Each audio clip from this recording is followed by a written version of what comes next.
रोमा, टीना, मीनू और रितु चारों की शादी एक ही घर में हुई है। चारों बहुएं एक ही साथ एक ही घर में रहती हैं।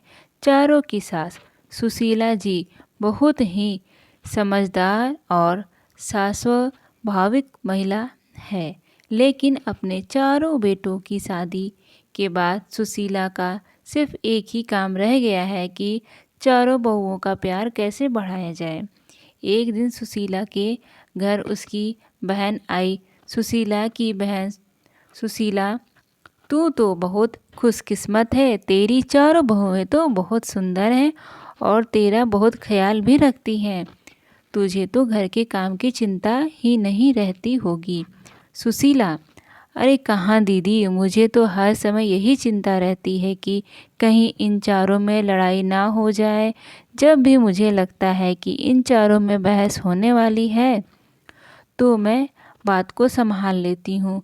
सुशीला की बहन: ये बात तो सच है सुशीला, दुनिया सोचती है कि बहुएं आ जाने से घर में खुशियाँ आ जाती हैं, लेकिन ये भी सच है घर में बहुएं आ जाने से सास के लिए जिम्मेदारी भी बढ़ जाती है। हर समय बस यही सोचते रहो कि कहीं लड़ाई ना हो जाए। ये दोनों बात कर रही थीं, तभी अचानक रोमा और मीनू के लड़ने की आवाज़ आई। रोमा: मैंने एक बार पोछा लगा दिया है तो मैं दोबारा नहीं लगाऊंगी।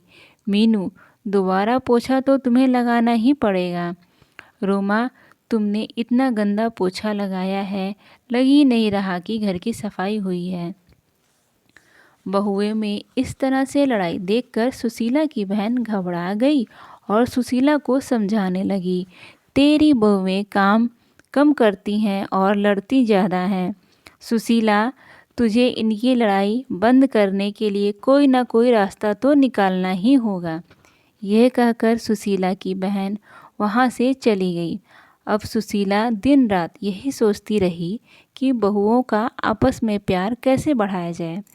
इसलिए सुशीला ने अपनी सारी बहुओं को इकट्ठा किया और कहा, सुशीला, तुम चारों लोग दिन भर आपस में लड़ती रहती हो, इससे ना तो घर चल सकता है ना ही तो जिंदगी। इसलिए आज तुम सब ये बता दो कि चाहती क्या हो। रोमा: माँ जी, आप हमें अलग अलग घर दे दो। सुशीला: मेरे पास इतना पैसा नहीं कि मैं तुम चारों को अलग अलग घर बनाकर दे दूं। मीनू: माँ जी, ये घर भी तो बहुत बड़ा है, आप इस पर 4 मंजिल बनवा दो और हम चारों को दे दो। सुशीला: मैंने अपने चारों बेटों को बड़े प्यार से पाला है, इसलिए मैं नहीं चाहती कि तुम लोगों की वजह से मेरा घर टूट जाए। मेरे 4 बेटे अलग अलग रहें और मेरा क्या, तुम चारों में से किसके पास रहूंगी। सुशीला की ये बातें सुनकर चारों बहुएं चुप हो गई। चारों में से कोई भी सुशीला को अपने साथ रखने को तैयार नहीं था। सुशीला ने अपनी बहुओं को एकटक देखा और कहा, तुम चारों को मैंने अपने बेटे भी दे दिए हैं और अपना घर भी दे दूं, लेकिन तुम में से कोई भी मुझे अपने साथ रखना नहीं चाहता। यह कहते हुए सुशीला की आंखें भर आई और वह उन चारों बहुओं के काम बांट दिए और उन सबको कहा कि कोई भी आपस में नहीं लड़ेगा, लेकिन उनकी बहुएं कहाँ मानने वाली थी। अब चारों बहुओं ने एक एक टीम बना ली। एक टीम में रोमा और मीनू थी, दूसरी में रितु और टीना थी। चारों आपस में लड़ती तो नहीं थी, लेकिन एक दूसरे की चुगली करने लगी थी। एक दिन टीना और रितु ने अपनी सास से कहा, टीना, माँ जी, आपको पता है रोमा 12 बजे तक सोती रही है। आज तो उसने सिर्फ घर की झाड़ू ही लगाई है और पोछा भी नहीं लगाया। रितु: हाँ माँ जी, अपने लड़ने के लिए मना किया है, इसलिए मैं मीनू से कुछ नहीं कहती।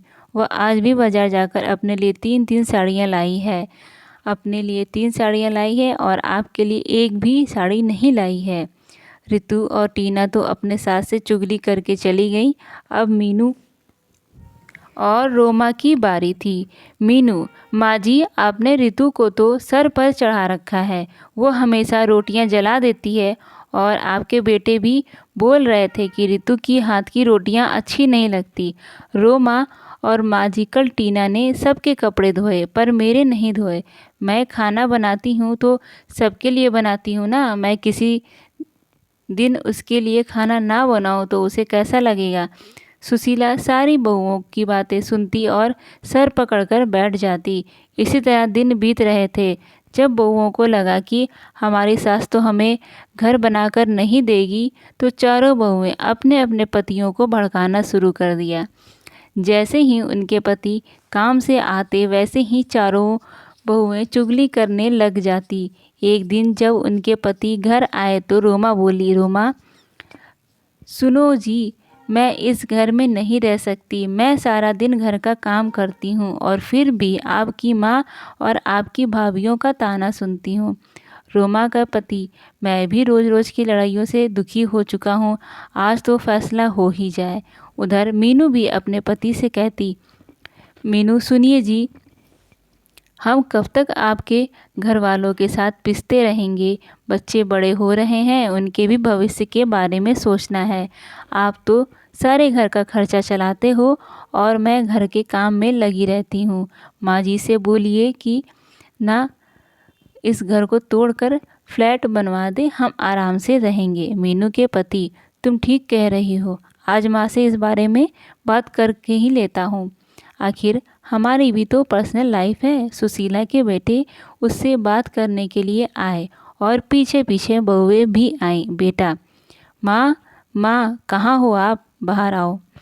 तो सुशीला कमरे से बाहर आती है। बेटा, माँ आप घर को तोड़कर फ्लैट बनवा दो ना, सब साथ में नहीं रह सकते। दूसरा बेटा, हाँ माँ, हम सबको एक एक रूम मिला हुआ है।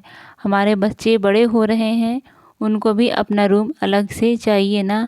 और जो आपकी बहुएं हैं 24 घंटे लड़ाई होती रहती है, वो भी नहीं होगी। अलग अलग रहने से आपको भी शांति और हमें भी मिलेगी।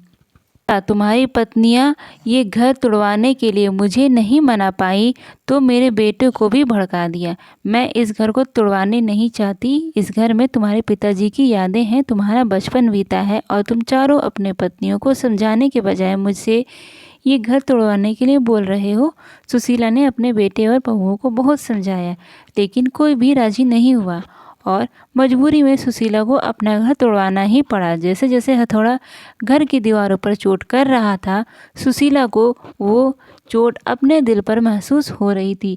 अब कुछ दिन बाद उस घर की जगह एक आलीशान बिल्डिंग खड़ी थी। सुशीला ने अपने चारों बेटों और बहुओं को बुलाया और कहा, सुशीला, तुम चारों के फ्लैट बनकर तैयार हो गए हैं। अब तुम सब आराम से रह सकते हो। तुम अपने अपने परिवार के साथ खुश रहोगे, लेकिन मेरा परिवार तो तुम सब हो। तुम्हें अलग अलग जाता देख मुझे कितना दुख हो रहा है, कैसे बताऊं। बेटा, माँ आप कहाँ रहेंगी, मतलब हम में से किसके साथ रहेंगी। सुशीला, तुम फिक्र मत करो बेटा, तुम्हारी बूढ़ी माँ किसी पर भी बोझ नहीं बनेगी। पेंशन तो आती है मेरे पास, उससे मेरा गुजारा हो जाएगा। तुम चारों को एक एक फ्लैट में रह लोगे तो ये नीचे का हिस्सा बचेगा, मैं वहीं रह लूँगी। चारों बेटे अपनी अपनी पत्नियों और बच्चों को लेकर चली गई और आराम से रहने लगी। सुशीला पूरे दिन यही रहती और यही सोचती, मेरी बहुएं मुझसे मेरे चारों बेटों को छीन लिया। चारों में से कोई भी मेरे पास नहीं आता, लेकिन अभी दिन एक जैसे नहीं रहते। कल मेरी जगह मेरी बहुएं भी होंगी, तब मैं देखती हूँ। तो फ्रेंड्स, इस कहानी से आपको क्या शिक्षा मिली, ये ज़रूर बताइएगा।